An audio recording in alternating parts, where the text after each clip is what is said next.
우리가 지난 여러 시간들을 통해서 히브리서 7장 말씀을 읽을 때에는 직분에 관한 이야기들을 하였고, 이제 오늘 우리가 읽어가는 이 8장 그리고 9장의 내용에서는 그분이 이런 대제사장으로서 과연 무슨 일을 하시는가, 사역에 대한 이야기입니다. 사역, 그 부분에 대해서 이제 쭉 설명을 해가고 있습니다. 그러면서 예수님이 그러한 대제사장의 직분을 행하시는 일들이 과연 우리에게 어떠한 유익이 있는가, 그 부분을 사도가 설명해 가고 있습니다. 먼저 예수님의 대제사장의 사역이 무엇인가 하는 부분들을 우리가 본문을 통해서 두 가지를 먼저 생각해 볼 수 있습니다. 하나는 뭐냐면 하늘에서 지극히 크신 이의 보좌 우편에 앉으셨다, 이렇게 표현합니다. 하늘에서 지극히 크신 이의 보좌 우편에 앉으셨다.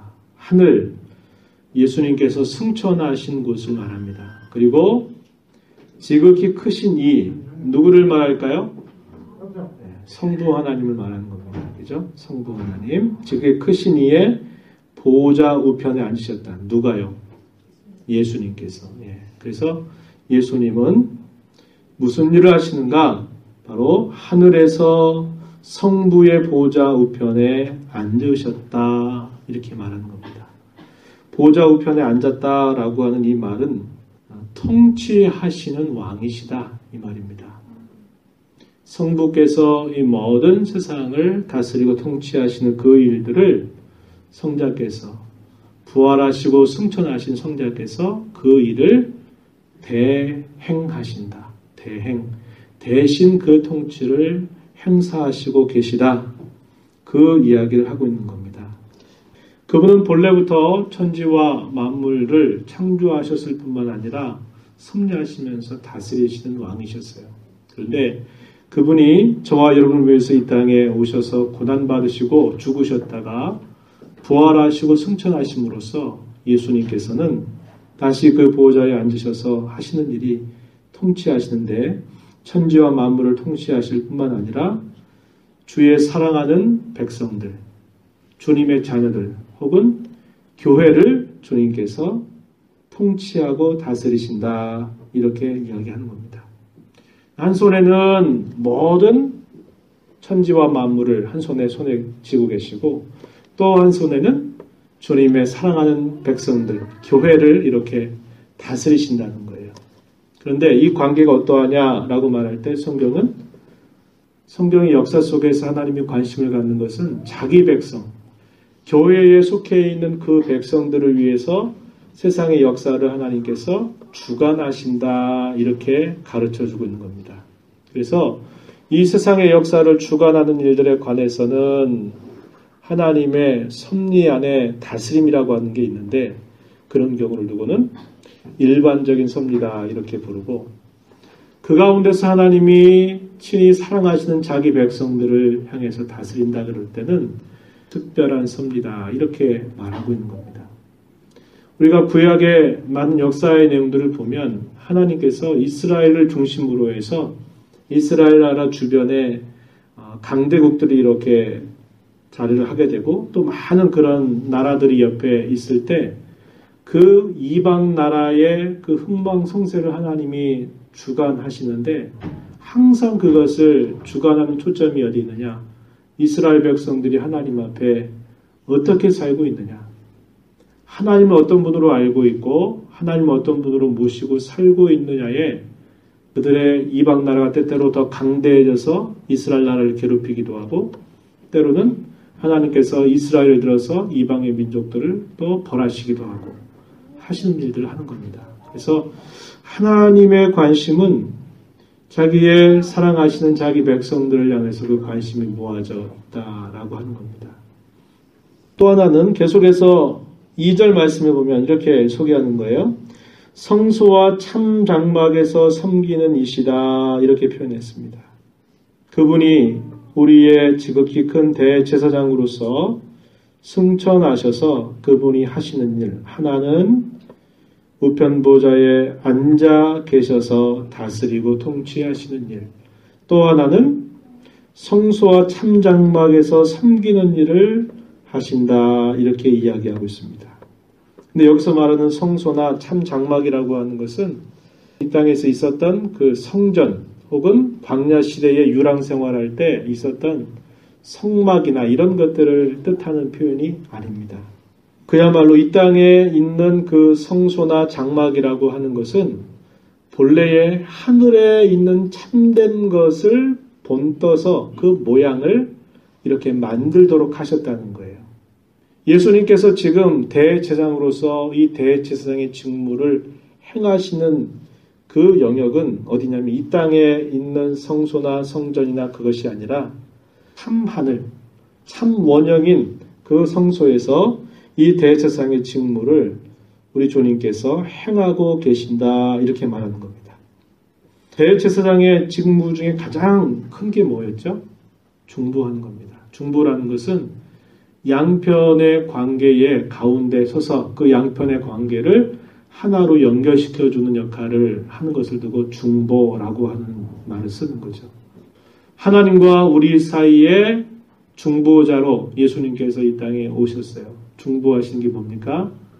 백성들의 죄를 하나님 앞에 대속해서 그 죄값을, 죄 문제를 해결해 주는 역할을 하는 것이 바로 이 대제사장이 하는 가장 중요한 일이었습니다. 또 하나 이 대제사장이 하는 중요한 직무 또 하나가 뭐냐면 끊임없이 중재하는 일을 하는 겁니다. 그 백성들의 잘못을 위해서 끊임없이 중재하는 거죠. 기도하는 겁니다. 그래서 예수님이 지금도 하늘에서 바로 그러한 일들을 감당하고 계시다. 이 사실을 이야기해주고 있는 겁니다. 그래서 예수님이 제사장이시지만 그분은 왕과 같은 제사장으로서 계시다라는 사실을 이걸 통해서 우리에게 잘 보여주고 있는 거예요. 히브리서 1장 3절 말씀에 보면은 이는 하나님의 영광의 광채시요 그 본체의 형상이시라. 그의 능력의 말씀으로 만물을 붙드신다. 지탱하신다. 유지하신다. 이끌어가신다. 이게 무슨 말입니까? 섭리하신다 이 말입니다. 그의 능력의 말씀으로 만물 모든 것들을 붙드신다. 그리고 죄를 정결하게 하는 일을 하시고 높은 곳에 계신 지극히 크신 이의 우편에 앉으셨느니라. 이렇게 표현하죠. 바로 그 내용이 오늘 우리가 읽은 히브리서 8장 1절과 2절에서 사도가 다시 그 내용을 설명하고 있는 겁니다. 이렇게 사도는 계속해서 말해요. 3절 말씀에 대제사장마다 예물과 제사 드림을 위하여 세운 자니 그러므로 그도 무엇인가 드릴 것이 있어야 할지니라. 이렇게 소개했습니다. 이 땅의 제사장들이 성소에 들어가서 하나님 앞에 제사를 드릴 때는 반드시 예물과 이런 희생의 제물을 가지지 않고는 하나님 앞에 나아가지 못하겠습니다. 왜 그러냐면 그 백성들이 하나님 앞에 나아갈 때마다 그들은 항상 그 죄가를 가지고 있었고 그 죄의 값을 해결하기 위해서는 빈손으로 하나님 앞에 나아가서는 안 됐었던 거예요. 그래서 항상 자기들의 죄를 대신 속할 수 있는 희생의 제물이나 예물을 가지고 가서 드려오면서 하나님 앞에 제사를 행했다는 겁니다. 그것 없이 이렇게 할 수 없었다 이 말이죠. 4절에 보면 예수께서 만일 땅에 계셨더라면 제사장이 되지 아니하셨을 것이니 이는 율법을 따라 예물을 드리는 제사장이 있음이라. 반드시 구약의 이 제사의 규례 가운데는 이 예물을 반드시 준비해서 드리도록 하는 그런 규정이 있었다는 것을 이야기하고 있는 겁니다. 그러나 예수님의 경우는 이러한 예물이나 이런 제물이 필요 없었던 겁니다. 왜 그럴까요? 그분은 완전하신 제사장이고 또 성경에 보니까 그분 자신이 제물이 되셨다 그랬어요. 대제사장이시면서 동시에 온전한 제물로서 그분이 자신을 드리셨는데 죽으신 것은 골고다 언덕에서 죽으셨지만 그분이 죽으셔서 드리신 그분의 제사는 참 하늘에 그분이 제사를 드리셨다. 이렇게 이야기하고 있는 것입니다. 그래서 구약의 이런 대제사장들과 예수님이 이 제사장으로서 행하는 것 자체가 비교가 될 수 없을 만큼 주님이 위대하시고 월등하시다라는 사실을 사도가 이야기해주고 있는 것이죠. 그러면서 5절 말씀에 보면 이제 그 이야기를 하는 겁니다. 그들이 섬기는 것은 이것은 구약의 대제사장들이 섬기는 것을 말하는 말입니다. 그들이 섬기는 것은 하늘에 있는 것의 모형과 그림자라.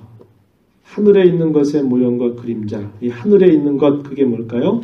2절에서 말했던 성소와 참장막. 이것을 그렇게 표현한 것입니다. 실제로 이 땅에 있었던 그런 모든 성막에 대한 규례라든지 성전에 대한 규례, 그곳에서 드리는 모든 제사의 규례들은 하늘에 있는 참된 원형을 본떠서 만든 모형과 같다. 이렇게 말하는 겁니다. 우리 사람이 이렇게 햇볕을 등지고 이렇게 지나가게 되면 우리의 몸이 걸어가는 그거에 따라서 그림자가 생기죠. 그래서 구약 시대에 있었던 그런 모든 그 성막이나 성전 그 안에서 드렸던 모든 제사들은 참된 제사 그리고 참 성전에 대한 하나의 모형으로 이 땅에서 본을 떠서 만들게 하셨다는 거예요. 그럼 실제가 뭐냐? 바로 후대에 예수님께서 이 땅에 오셔서 그분이 행하실 이 속죄의 사역이 그게 진짜 본질이다. 이것을 이렇게 이야기해주고 있는 겁니다. 자, 계속해서 한번 5절 한번 보십시오. 보면 하늘에 있는 것의 모형과 그림자다. 이렇게 이야기했는데요. 그것도 사람이 세운 것이다. 2절 끝자락에 이렇게 이야기했지만 그러나 마음대로 그럼 막 해도 됐느냐? 그렇지 않다는 거예요. 5절에 계속해서 보면 모세가 장막을 지으려 할 때에 지시하심을 얻음과 같으니 이르시되 삼가 모든 것을 산에서 내게 보이던 본을 따라 지으라 이렇게 말씀하셨다는 겁니다. 이 말씀의 내용은 구약 성경 출애굽기 25장 40절에 있는 말씀을 인용한 말씀이에요. 출애굽기 25장 40절 말씀을 보면 너는 삼가 이 산에서 내게 보인 양식대로 할지니라. 이스라엘 백성들에게 시내산에서 하나님과 이스라엘 백성이 언약을 세우면서 그 언약을 세우는 가운데 성막에 대한 규례까지 주시게 됩니다. 그래서 그들이 그 성막에 대한 규례를 따라서 이제 만들게 되는 거예요. 그 성막에 들어가는 모든 기구들을 다 만들게 하는데 잘 아시는 바와 같이 재료를 무엇으로 써야 된다. 모양은 어떠해야 된다. 크기는 어떠해야 된다. 그것의 위치는 어디에 위치해야 된다. 이렇게 하나하나 조목조목 다 모세에게 말씀을 하시게 됩니다. 그러면서 계속 하시는 말씀이 내가 너에게 보이는 대로 내가 너에게 알려주는 대로 이렇게 계속 이 말씀을 하시게 되는 겁니다. 모세에게 그렇게 말씀하신 거죠. 이 산에서 내게 보인 대로 이 말은 참된 것을 이렇게 모양을 본떠서 여기서 만들도록 그렇게 하셨다고 하는 겁니다. 그러니까 잠정적이고 일정 기간 동안 이것 안에 이렇게 하도록 그렇게 하나님께서 이렇게 말씀해 주신 거다 이 말입니다. 그랬을 때에도 반드시 마음대로가 아니라 하나님께서 보여주신 그 본을 따라서 이렇게 해야 된다 이렇게 이야기하시게 되는 거예요. 그래서 우리가 이것을 통해서 이스라엘 백성들이 하나님 앞에 나아갈 때는 이렇게 말씀하시는 것을 제껴두거나 무시하고서 하나님 앞에 절대로 나아갈 수가 없었어요. 그러면 어떻게 됐습니까? 죽는 일이 빈번히 발생하고 말았다는 거예요.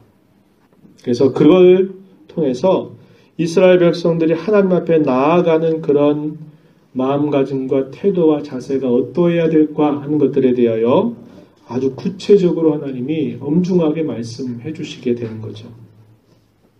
왜 이렇게 하셨는가? 그 이유에는 옛 시대에 이 구약 시대에 주어졌던 이런 의식들이 이스라엘 백성들로 하여금 마침내 중보자에 대한 그런 신앙으로 그들을 이끌어가기 위해서 이렇게 하셨다는 거예요. 계속적으로 짐승을 잡아서 죽이고 제사를 드리고 하면 그 문제가 해결이 되면 좋은데, 그러고 나서 또 돌아서면 또 죄짓고, 이 성막이나 성전에서는 끊임없이 짐승이 타는 냄새가 1년 365일 동안 멈출 수 없을 만큼 끊임없이 이 제사가 반복되어야 됐고, 이 제사를 집례하는 그런 대제사장마저도 항상 자기의 죄를 먼저 속하는 그런 제사를 드리고 난 다음에서야 비로소 백성들의 죄를 대속하는 그런 제사를 치를 수 있었던 것은 그들의 이런 죄의 문제가 결국 그걸 통해서 근본적으로 해결되지 못한다라는 것을 보여주게 되는 겁니다. 그러면서 구약의 초두에는 간헐적으로 이야기하세요. 구원자에 대한 어떤 표상들을 간헐적으로 이렇게 이야기하다가 구약의 역사가 이제 뒤로 흘러가면서는 어떻게 얘기합니까? 구체적으로 예언을 하시는 거죠. 메시아가 오실 것이다. 그 메시아가 오시면 이 모든 일들을 다 행할 것이다 하는 것들을 이스라엘 백성들에게 죄악된 역사들이 깊어지면 깊어질수록 하나님께서는 그 백성들에게 자기들 스스로 이런 짐승의 제사나 그들이 성전에서 반복하는 이런 제사를 통해서 자기들의 이런 근본적인 문제가 해결될 수 없다는 것을 깨닫게 되면서 오시게 될 약속된 그 메시아를 그들이 바라보고 기대하면서 살도록 하신 겁니다. 그래서 구약의 이런 모든 율법 아래에서 주셨던 모든 대제사장의 직분이나 그 대제사장이 행했던 어떤 직무라든지 그들이 드렸던 모든 제사는 결국 하나의 모형이고 그림자와 같은 것이었다는 거예요. 그래서 갈라디아서에 보게 되면 뭐라고 표현합니까? 몽학선생과 같았다 이렇게 표현하는 거예요. 그들을 그리스도에게로 인도하는 그런 몽학선생과 같은 역할들을 했다라고 이야기하고 있는 겁니다.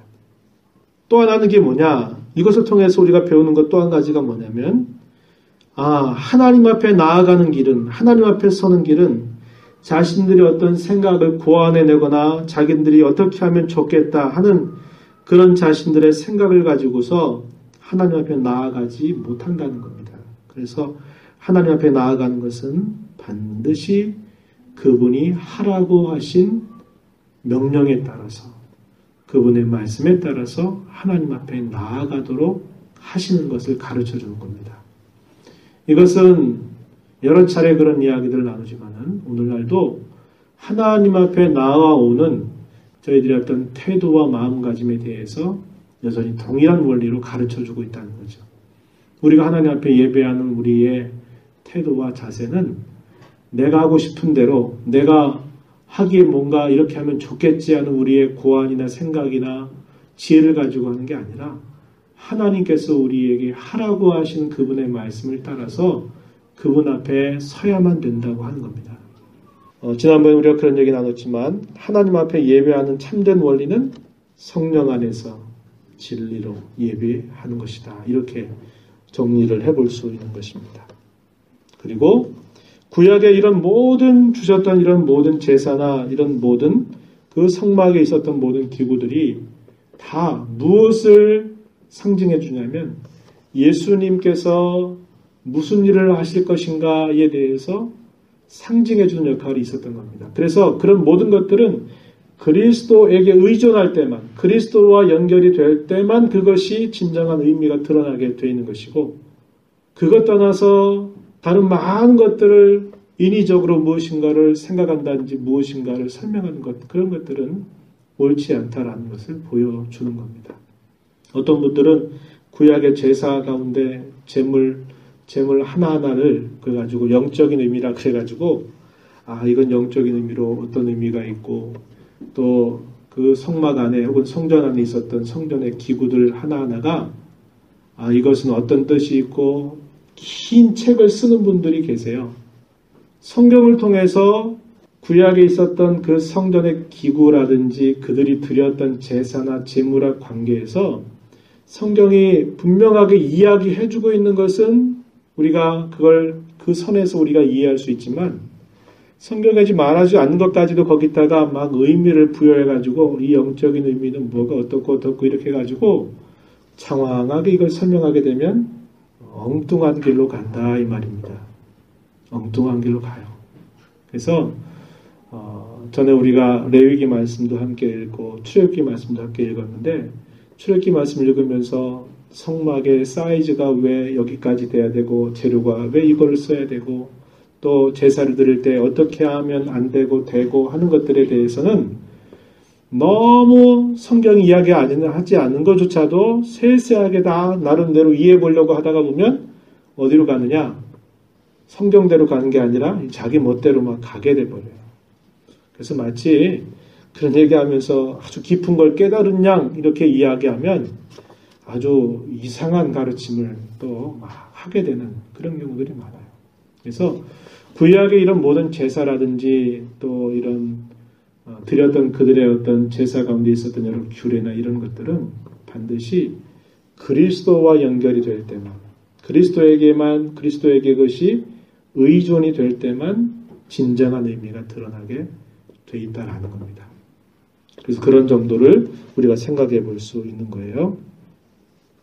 자, 그러면서 이제 사도는 이야기하기를 오늘 6절 말씀에서 이렇게 이야기합니다. 하나의 결론과 같은 그런 이야기를 해주는데요. 6절 말씀 다시 한번 우리 읽어보겠습니다. 그러나 이제 그는 더 아름다운 직분을 얻으셨으니 그는 더 좋은 약속으로 세우신 더 좋은 언약의 중보자시라. 여기 보니까 비교하는 말들이 많이 사용되죠. 더 아름다운 직분을 얻었다. 누가요? 예수님께서. 또 더 좋은 약속, 또 더 좋은 언약의 중보자 이런 표현들을 쓰는 겁니다. 히브리서가 이 표현들을 즐겨 사용하는데 이 표현의 의미는 상대적으로 비교했을 때 이것보다 더 좋다 이런 의미가 아니라 그랬습니다. 이것은 뭐냐면 완전하고 참된 것을 표현할 때 이런 비교하는 방법을 사용한다는 거예요. 그래서 여기 더 아름다운 직분이라고 하는 것은 다른 직분에 비해서 좀 더 아름답다 이런 정도 상대적인 비교를 말하는 게 아니라 이것이야말로 진정한 직분이다 이렇게 말하는 말이고 더 좋은 약속이다 이 말은 이것이야말로 완전하고 온전한 약속이다 이걸 말하는 겁니다. 더 좋은 언약이다 이렇게 말할 때는 구약시대에 있었던 언약보다 상대적으로 더 좋다 이런 말이 아니라 완전하다 이 말입니다. 이 말을 이런 표현법을 통해서 사용하고 있는 거죠. 더 좋은 언약이라고 하는 건 뭐냐면 새 언약입니다. 새 언약. 새 언약이 뭐예요? 신약입니다. 신약. 또 다르게는 복음의 언약이라고도 말합니다. 구약의 옛 언약, 구약, 옛 언약. 그것은 율법의 언약이라 이렇게 비교할 수 있다면, 이렇게 말할 수 있다면 여기 더 좋은 언약이라는 것은 복음의 언약이요. 구약이 아니라 신약이다 이 말입니다. 새 언약이다 라는 것을 말하고 있는 거예요. 물론 그 언약의 내용이 다른 건 아닙니다. 다른 건 아니에요. 똑같아요. 그 내용에 있어서는 같습니다. 같지만 그럼 그것을 어떻게 이루느냐 했을 때 그 이루는 방법에 있어서 구약과 신약이 다르다는 거예요. 그러나 그 내용은 똑같다는 겁니다. 우리가 히브리서 1장 1절 말씀 2절 읽으면서 그 이야기를 이야기한 적이 있었죠. 히브리서 1장 1절 가서 보면은 옛적에 2절에 보면 이 모든 날 마지막에는 서로 이게 대꾸가 되는 표현이고 선지자들을 통해서 이것과 대조되는 말은 2절에 보면 아들을 통해서 이렇게 돼 있죠. 옛적이란 말은 구약을 뜻하는 말이라 그랬어요. 구약에는 선지자들을 통해서 여러 부분과 여러 모양으로 여러 부분과 여러 모양이라고 하는 말 속에는 이런 제사에 대한 규정, 이런 것들도 다 포함되는 거예요. 근데 이것은 아까 뭐라고 그랬어요? 이것은 참된 실체가 아니라 뭐라고요? 모형과 그림자라는 거예요. 그것으로, 그런 방법으로 옛날에는 그렇게 하나님께서 뭐 하셨다? 말씀하셨다. 누구에게? 우리 조상들에게, 구약의 백성들에게 말씀하셨다. 2절에서는 이 모든 날 마지막에 말세 혹은 신약에는 아들을 통해서, 예수 그리스도를 통해서 우리에게 말씀하셨다. 근데 여기서 공통 분모가 뭐라 그랬어요? 하나님께서 뭐 하셨다? 말씀하셨다는 것이 같다고 그랬습니다. 그래서 말씀하신 하나님이 구약에도 이렇게 말씀하셨고 신약에도 이렇게 말씀하셔서 말씀하신 분이 동일한 분이기 때문에 그 내용이나 그것이 갖고 있는 본질적인 내용이 다르다 이렇게 볼 수 없고 그것은 같다는 거예요. 그런데 방법에 있어서 다르다는 겁니다. 구약시대 때는 선자들을 통해서 여러 모양과 여러 모양으로 말씀하셨다면 신약에서는 아들을 통해서 우리에게 말씀하셨다. 이런 차이가 있다는 거예요. 그래서 구약의 옛 언약은 어디에서 그 말이 나오냐면 하나님이 이스라엘 백성과 시내의 산에서 언약을 세우게 되죠. 그걸 두고 구약이라고 그럽니다. 구약. 옛 언약이라고 말해요. 그리고 시내산에서 세웠던 그 언약의 내용이 그 후대에 계속 되뇌이게 되죠. 시대마다 되뇌이게 됩니다. 이걸 두고 언약의 갱신이라고 불러요. 그 시대의 백성들에게 옛적에 모세와 더불어 신약에서 세웠던 그 언약을 새로운 세대의 사람들하고 옛적에 세웠던 그 언약의 내용을 다시 한번 확인하는 언약들을 끊임없이 세우게 돼요. 그러면서 다윗 시대에 가게 되면 또 다윗과 더불어 언약을 세우시죠. 그 언약도 같은 내용입니다. 같은 내용인데 이름은 다윗 언약이라고 부르지만 그 내용이 같은 뜻이에요. 그런데 구약 시대에 있었던 이런 옛 언약들이 결국은 새 언약이라고 하는 것을 통해서 완전히 성취될 것에 대해서 성경이 이야기해주고 있다는 겁니다. 그 새 언약을 누가 성취할 것이냐? 바로 이 언약의 중보자로 오신 예수님이 이것을 성취할 것이다. 이렇게 이야기했고 마침내 이 땅에 약속하신 대로 오셨던 예수님이 그 언약을 성취하셨다라는 것을 사도가 이야기하고 있는 겁니다. 그래서 예수님이 바로 더 좋은 언약의 중보자, 다시 말해서 새 언약의 중보자가 되신다. 이렇게 이야기하고 있는 겁니다. 그분은 우리가 살폈던 것처럼 그분은 맹세를 통해서 멜기세덱의 반차를 따르는 영원한 대제사장이 되셨다. 히브리서 7장 21절, 22절에서 우리가 함께 생각했던 부분입니다. 그래서 더 좋은 언약의 보증이 되셨다라고 소개했었고요. 그것은 그리스도께서 친히 중보자로 오셔서 그 언약을 그분이 성취하시겠다라고 말하는 것입니다. 하나님과 우리와 세운 그 언약의 내용을 우리가 그것을 이루는 게 아니라 우리는 이룰 수도 없고 그런데 누가 그것을 이루어준다는 거예요? 예수님이 우리를 대신해서 그 언약의 내용을 다 이루어서 우리에게 그 언약의 혜택들을 우리에게 거저 주시겠다는 겁니다. 그게 바로 구원이라고 하는 거예요. 그리고 그 구원과 더불어 따라오는 모든 것들, 우리를 하나님의 자녀로 삼으셨다. 우리를 거룩하게 하신다. 우리로 하여금 우리가 사는 날 동안 우리를 보호하시고 돌보시고 지키실 뿐만 아니라 영원한 하늘의 기업을 우리로 하여금 있게 하시겠다고 하는 것들은 하나님 우리를 구원과 더불어서 계속 끊임없이 이어지게 따라오게 하시는 모든 그 구원의 혜택들이라고 하는 겁니다. 그것을 예수님이 우리 대신 다 이루셔서 그것을 우리에게 선물로 주셔서 그것이 우리의 것이 되게 하신다고 말하는 거예요. 이게 바로 새 언약의 내용이에요. 새 언약의 내용. 이것을 다 예수님이 온전하게 성취하셨다라는 것을 더 좋은 언약의 중보자라고 이렇게 표현하면서 그것을 이야기하는 겁니다. 더 좋은 약속은 뭘까요? 새 언약의 약속들이죠. 내가 내 법을 너희 마음에 새기겠다 그랬어요. 예레미야 선지자를 통해서 에스겔 선지자를 통해서 하나님이 약속하셨던 그 약속을 이렇게 주님 자신이 이 땅에서 이루어 주심으로 구약 시대의 백성들이 경험할 수 없는 더 깊은 하나님의 은혜를 경험할 수 있게 하시는 그런 약속들, 그것을 주님이 대신 이루신다고 하는 것을 이야기하고 있는 겁니다. 어떻게 이렇게 됐느냐? 그분이 우리를 위한 그런 영원한 대제사장이 되셔서 단번에 영원한 제사를 그분이 드려주심으로써 우리에게 이런 온전한 구원을 이루어 주시겠다 약속하셨고 그 약속을 그분이 이루어 주셨음을 이야기해주고 있는 겁니다. 참으로 이것이 성경이 우리에게 그려주고 있는 완전한 약속이다 이 말이에요. 우리가 어떤 일에 참여하지 않았습니다. 또 참여할 수도 없었어요. 그런데 우리 바깥에서 주님이 이 땅에 오셔서 다 그런 모든 일들을 주님이 다 이루셔서 이루신 그것을 우리에게 거저 선물로 이렇게 주셨다는 겁니다. 이게 바로 복된 소식, 복음. 이게 복음의 약속, 더 좋은 약속. 이것을 이렇게 설명하고 있는 것입니다.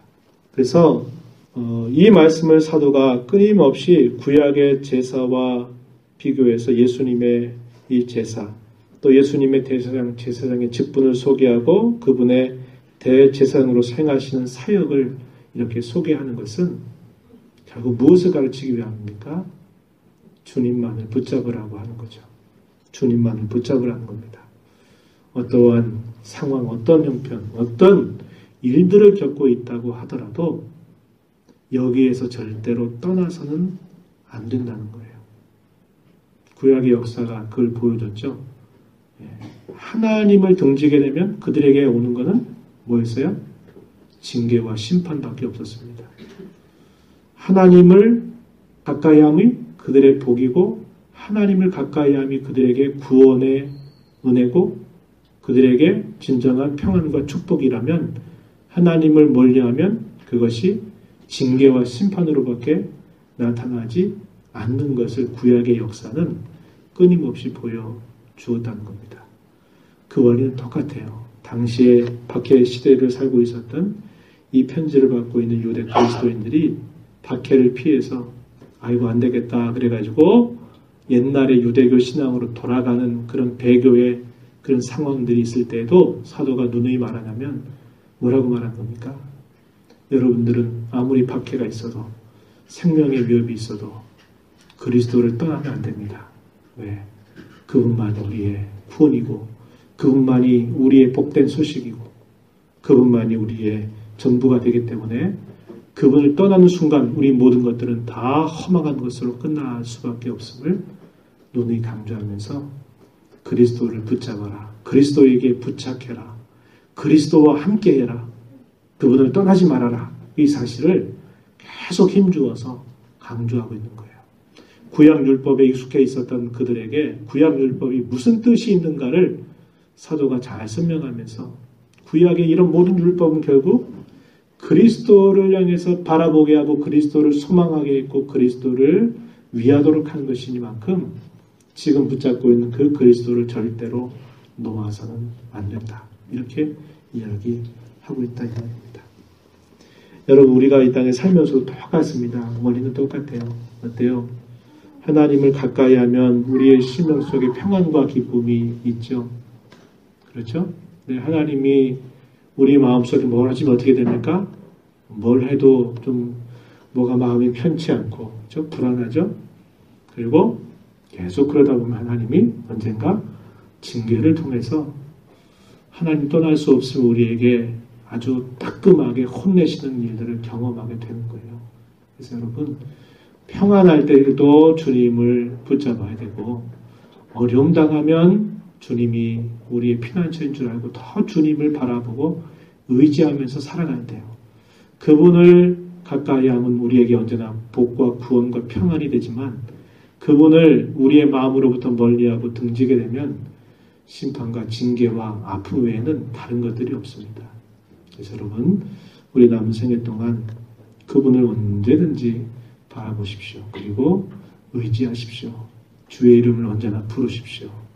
그렇게 모든 상황들 속에서 그분만을 붙잡는 그런 삶을 살아야 되겠고, 그분만을 신실하게 섬겨가기를 다짐하면서 우리의 삶의 현장을 살아가야 될 것입니다. 남은 3일 동안도 이러한 말씀을 기억하면서 주님 안에서 일하시고, 주님 안에서 가정생활하시고, 주님 안에서 여러 사람들과의 관계를 맺으십시오. 그래서 승리의 삶을 살고 주님과 동행하는 복을 누리며 살게 되기를 축복합니다.